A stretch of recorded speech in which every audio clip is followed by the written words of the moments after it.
Здравейте, аз съм Явор Стоянов и ще ви покажа как се прави backside air на мини рампа.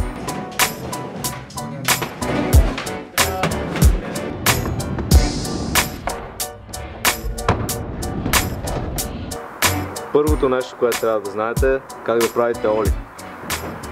И ще има тук също едно оли. Ще снимаме.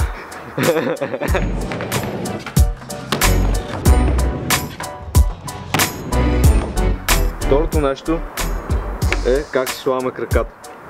Предния крак си го слагаме малко при болтовете, леко върху тях, а задния крак го слагаме леко към края на дъската, на пръсти, по най-удобен за вас начин за бексайд.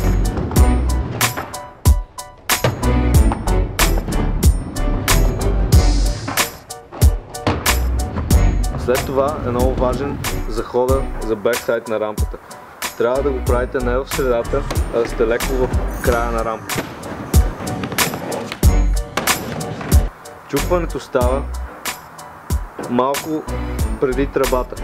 Когато видим, че стигаме до тръбата, започваме да се въртим леко с раменете и чупваме оли.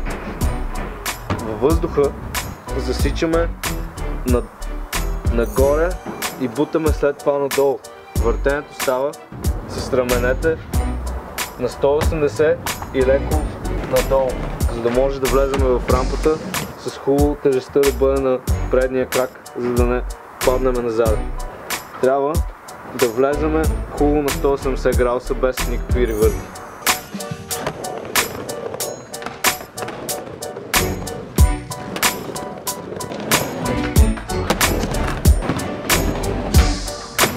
Най-често срещаните грешки са много ранното оли, преди да сме излетяли от извивката и става вътре в нея. Идеята е да излетим от нея, късно да стане чупването, точно преди да се ударим в тръбата, за да може да излетим нагоре.